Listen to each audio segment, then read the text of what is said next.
Halo, salam sejahtera buat kita semua. Perkenalkan, nama saya Florin Syariah Tatarigan, NPM 1917-05-1011 dari kelas B. Saat ini saya akan menjelaskan mengenai ringkasan materi untuk mata kuliah Teori Informasi dari pertemuan ke-8 sampai dengan pertemuan ke-15. Berikut adalah materi yang pernah disampaikan mengenai teori informasi, kemudian ada namanya penjelasan lanjutan daripada teori informasi, kemudian ada probabilitas, entropi, dan juga inference. Lalu ada juga namanya kriptanalisis dengan menggunakan metode Kaiser-Chipper. Selanjutnya langsung aja saya menjelaskan mengenai information theory. Jadi apa itu sebenarnya informasi? Informasi itu adalah sebuah data atau fakta yang sudah diolah menjadi suatu bentuk yang berarti bagi para penggunanya. Jadi teori informasi ini pada tahun 1948, seorang yang bernama Claude Shannon ini meletakkan asas teori informasi ini dalam sebuah paper yang dinamakan dengan Teori Matematika Komunikasi yang diterbitkan pada jurnal Bell System Technical Journal. Jadi sumber informasi ini sebenarnya bisa menghasilkan simbol. Jika sumber informasi misalnya seperti mikrofon, sinyal dalam bentuk analog, jika sumber informasi adalah komputer, sinyal itu bisa dalam bentuk digital. Saat ini saya akan bahas mengenai teori informasi Shannon. Teori informasi Shannon ini atau biasa disebut dengan teori matematis memandang bahwa komunikasi ini sebagai fenomena mekanistis, matematis, dan juga informatif, yaitu di mana komunikasi itu sebagai transmisi pesan dan bagaimana transmitter dapat menggunakan kanal atau saluran sebagai media komunikasi. Syarat sistem komunikasi itu, maksud pertama itu saya akan menjelaskan mengenai maksud dari sistem komunikasi adalah untuk mengirimkan informasi dari sumber ke tujuan tanpa terjadi kesalahan. Namun, media komunikasi ini pasti akan selalu memberikan adanya error atau noise. Persyaratan paling mendasar dari sistem komunikasi itu adalah mengirimkan informasi tanpa adanya kesalahan, meskipun pada kenyataannya terjadi noise di media komunikasi. Selanjutnya pembahasan lanjutan mengenai teori informasi. Mengapa sebenarnya kita harus mempelajari mengenai teori informasi? Tujuan dari teori informasi sendiri adalah untuk memecahkan masalah komunikasi, transmisi informasi dengan cara yang efisien, waktu dan ruang minimum. Revolusi teknologi komunikasi yang menangani informasi dan transmisi secara efisien menjadi kebutuhan yang diperlukan bagi seorang insinyur komputer. Masalah-masalah mendasar dalam transmisi informasi itu ada seorang bernama Claude Shannon tadi.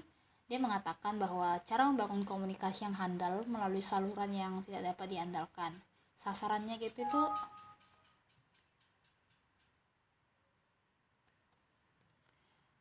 sasarannya kita itu adalah sinyal yang diterima itu sama dengan sinyal yang ditransmisikan. Contoh saluran itu ada namanya suara. Ada suara itu melalui udara masuk ke telinga, kan itu media yang diterima dan ditransmisikan. Lalu dari mata, ketika kita melihat benda, itu dari mata itu masuk ke saraf optik dan otak akan mendefinisikan bahwa apa yang kita lihat itu. Kemudian ada namanya telepon, terhubung ke kawat tembaga dan terhubung ke telepon yang lainnya, dan masih banyak lagi. Apakah ada kemungkinan error atau noise? Pastinya ada. Karena sinyal yang diterima itu sama dengan sinyal yang ditransmisikan sebelumnya, tambah dengan sedikit kebisingan. Jadi ketika kita menginput informasi, kemudian ada namanya sinyal yang terhubung ke transmitter, kemudian muncul namanya sinyal transmitter, masuk ke channel. Di channel ini dia terjadi adanya noise dan distorsi. Jadi kemudian sinyal diterima, masuk ke penerima, lalu mengeluarkan output daripada informasi itu. Ada 3 jenis informasi, yaitu informasi sintaksis, itu terkait dengan struktur pesan atau karakter yang membentuk informasi. Kemudian yang kedua ada namanya informasi semantik, itu terkait dengan makna pesan. Yang ketiga namanya informasi pragmatis terkait dengan penggunaan dan efek pesan. Transfer informasi lintas saluran. Jadi ketika kita menemukan informasi itu pasti kita ada pertanyaan, berapa banyak sih informasi yang kita terima, itu yang dinamakan dengan entropi. Jadi ketika kita menerima pesan dari sumber pesan itu, ada namanya sumber pesan itu secara channel coding. Di channel ini tadi kan di sebelumnya kita mendapatkan kebisingan dan juga error connection kan, kemudian masuk ke channel decoding, masuk ke penerima pesan. Jadi di source tadi kita terhitung berapa pesan yang kita terima atau berapa informasi yang kita terima, itu dinamakan dengan entropi. Untuk entropi selanjutnya nanti akan dibahas. Selanjutnya ada namanya transmisi daripada informasi tadi. Jadi transmisi informasi ini ada rumus untuk mendapatkannya itu dengan cara H itu sama dengan log S pangkat N, di mana nilai H itu adalah informasi yang kita sebutkan tadi. Kemudian S itu adalah nomor daripada simbol yang possible. Kemudian N itu adalah nomor daripada simbol yang ditransmisikan. Jadi rumus transmisi informasi ini ditemukan oleh Ralph Hartley pada tahun 1970.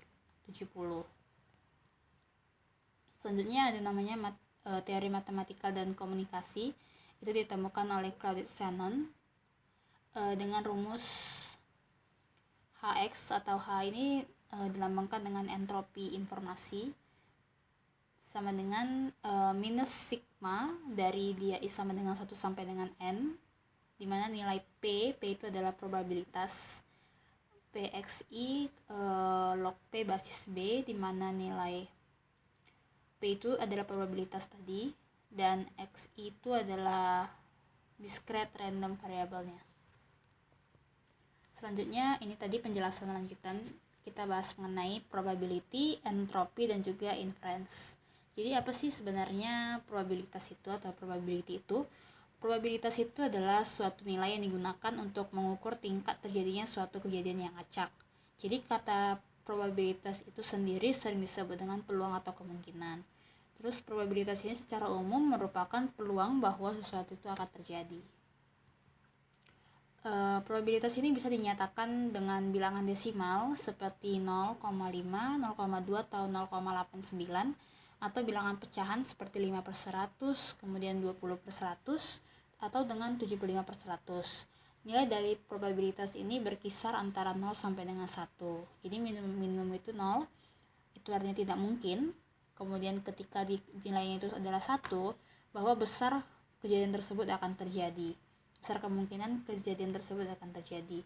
Contohnya, sini kita surat yang dipilih itu secara acak dari misalnya untuk zaman Inggris dulu.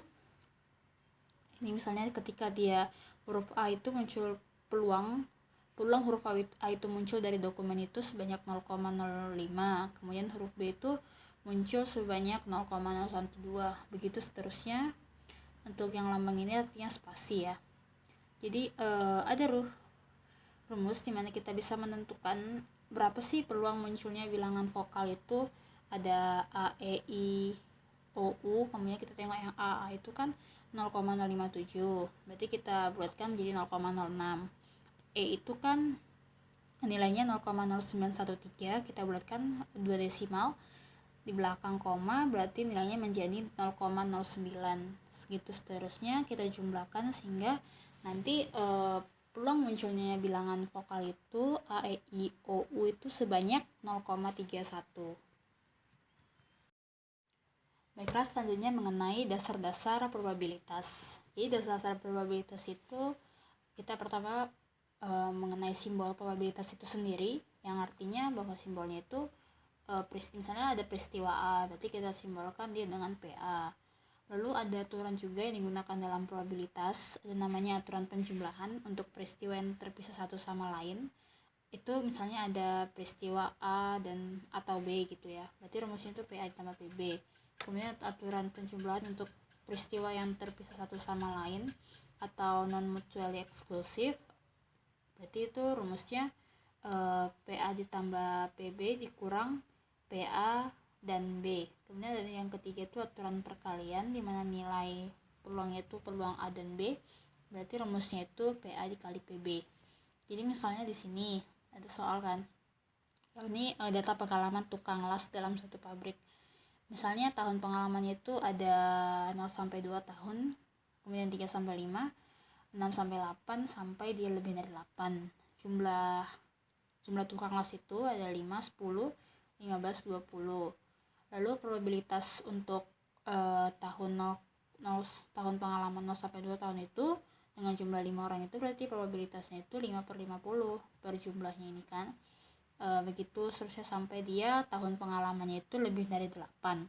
Sehingga nanti akan ada pertanyaan, berapakah probabilitas seorang tukang las yang dipilih secara acak akan mempunyai pengalaman 6 tahun atau lebih? Menurut persamaan 2,2 kita dapat menghitung jawabannya sebagai berikut.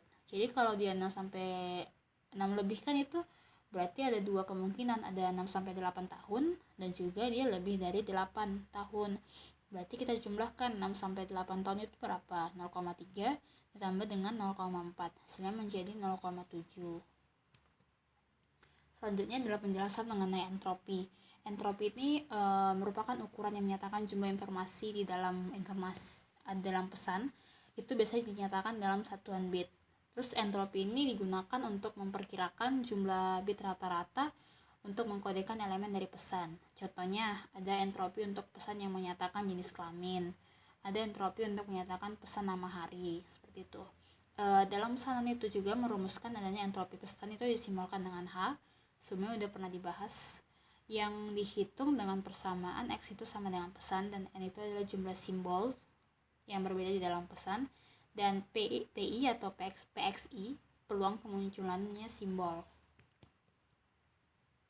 Jadi misalkan ada pesan X dengan stringnya itu AA, BB, CB, DB. Kemudian jumlah simbol yang berbeda di dalam pesan itu ada 4, yaitu ABCD. Lalu sehingga nilai PA itu 2/8. Banyaknya munculnya A itu kan ada 2, seluruh hurufnya itu kan ada 8. Kemudian banyak yang muncul B itu kan ada 4. Banyak yang muncul C itu kan ada 1. Banyak yang muncul D juga ada 1. Kemudian bagaimana dengan entropi pesan daripada X itu? Berarti kita hitung dengan rumus minus 2/8 log 2 tambah dikali 2/8 kurang minus 4/8 log 2 kali 4/8 dikurang minus 1/8 log 2. Log 2 ini masih basis 2 ya, kali 1/8 dikurang 1/8 log 2 dikali 1/8 itu hasilnya 14/8, sehingga dia menjadi 1,75. Untuk rumus entropi sebelumnya tadi udah dibahas di materi sebelumnya ya. Ini metode rumus entropi yang ditemukan oleh Shannon ya. Baiklah, selanjutnya kita akan membahas mengenai sifat-sifat entropi. Jadi sifat-sifat entropi itu ada 3, di mana nilai Hx itu lebih besar sama dengan 0, kemudian dia bisa lebih kecil sama dengan log basis 2n. Kemudian jika nilai Hx itu sama dengan 0, jika dan hanya jika nilai Pi sama dengan 1 untuk semua nilai I dan nilai Pj sama dengan 0, di mana nilai J itu tidak sama dengan 1. Kemudian ketika Hx sama dengan log basis 2n, jika dan hanya jika nilai Pi sama dengan 1/n untuk setiap nilai I, di mana nilai I itu lebih besar sama dengan 1 dan lebih kecil sama dengan n. Entropi, jadi secara khusus ini teori informasi itu ada cabang dari matematika peluang. Ini ditemukan tadi oleh Shannon, yang biasa kita kenal sebagai bapak dari teori informasi. Jadi Shannon ini mendefinisikan pengukuran dari entropi informasi itu sebagai berikut ya. Ini minus sigma PI log basis 2 PI dengan diagram sebagai berikut. Kemudian kita bahas mengenai inferensi. Inferensi ini pengambilan keputusan lebih tepatnya. Jadi reduksi data ini timbul bila inferensi itu ditarik dari seperangkat data dan inferensi tersebut yang dikomunikasikan dalam organisasi. Jadi misalkan ada data, pengamatan, pendapat, kenyataan, tambahan yang menyalahi. Jadi itu akan diolah seluruhnya untuk diambil salah satu inferensi, statistik, atau keputusan. Selanjutnya materi terakhir mengenai cryptanalysis de Cesar-Cipher. Cryptanalysis itu kriptografi lebih tepatnya ya, didefinisikan sebagai ilmu yang membuat komunikasi tidak dapat dipahami oleh semua orang, kecuali hanya mereka yang memiliki hak untuk bacanya. Jadi seperti ada bahasa-bahasa tertentu yang dipahami oleh beberapa orang. Ada dua bagian kriptografi, yaitu ada kriptologi, ada kriptografi sendiri, dan kriptanalisis. Jadi kriptanalisis ini yang berkaitan dengan pemecahan sistem kerahasiaan dari suatu informasi lah. Jadi istilah dalam kriptografi ini ada namanya plain text. Plain text ini adalah pesan yang dimasukkan ke dalam bentuk rahasia. Jadi plain text ini biasanya ditulis dengan huruf kecil, semua tanpa spasi. Kemudian ada namanya ciphertext, ini adalah versi rahasia daripada plain text. Ada namanya encipher, ini mengubah dari plain text ke ciphertext. Kemudian decipher, mengubah dari ciphertext ke plain text. Ada namanya kunci ini informasi yang memungkinkan seseorang untuk mengkodekan dari plain text dan juga menguraikan ciphertext. Cryptanalysis Cesar-Cipher. Jadi Cesar-Cipher ini hanya memiliki 26 kemungkinan cipher. Dengan sandi Cesar hanya ada 26 kemungkinan kunci dan hanya 25 yang berguna. Karena pemetaan dari A ke A itu tidak benar dan mengaburkan pesan. Jadi Cesar ini bisa menenskripsi pesannya menggunakan algoritma yang sangat sederhana yang dapat dengan mudah dideskripsikan jika kita mengetahui kuncinya. Kemudian metode Cesar ini ketika dia sampai di akhir, dia akan memutar kembali ke awal. Contohnya dengan pergeseran 3. Misalnya itu aku sangat licik seperti itu. Jadi metode Cesar ini memakai huruf dengan 26 huruf ya. Selanjutnya metode enskripsi data dengan menggunakan key. Ada beberapa metode dengan menggunakan key, itu ada 5. Yang pertama ketika key sama dengan operasi. Kelebihannya itu kode ini agak rumit dan sulit dipecahkan. Kekurangannya itu kesulitan bagi receiver untuk memecahkan kode. Contohnya itu referensi dalam laporan penelitian. Kalau dia kayak sama dengan tabung, kode ini agak rumit untuk dipecahkan. Kekurangannya itu kesulitan bagi receiver juga dalam memecahkan kode. Contohnya bahasa pemrograman Java, Pascal, dan juga Python. Lalu namanya case sama dengan auto, dimana kelebihannya ini kode itu mudah dipecahkan bagi receiver, tapi kekurangannya kode enskripsi ini dapat dengan mudah dipecahkan oleh pihak lain. Jadi huruf U dan Z ini sama sehingga mudah ditebak. Kalau dia ketika kuncinya itu sama dengan gitar melodi, dimana kelebihannya itu kode rumit untuk dipecahkan, hanya ada satu huruf yang sama yaitu huruf Z. Kekurangannya itu kesulitan bagi receiver untuk memecahkan kode. Jadi misalnya contohnya itu adalah metode enskripsi data dengan kode gitar. Lalu yang terakhir itu phantom. Jadi kelebihan ini kode ini agak rumit sehingga sulit bagi pihak lain untuk memecahkannya. Kekurangannya itu kesulitan bagi receiver dalam memecahkan kodenya. Ini biasa kita pakai ya, yaitu sistem keamanan komputer. Baiklah, di sini ada contoh program enskripsi data. Jadi ketika di sini ada public class, ada kelas yang bersifat public namanya from2. Ada juga di sini kita array dari huruf A sampai dengan Z. Kemudian kita looping ketika nilai I sama dengan 0 di text box. Kita looping lagi ketika nilai I sama dengan 0. Lalu ada kelas private juga.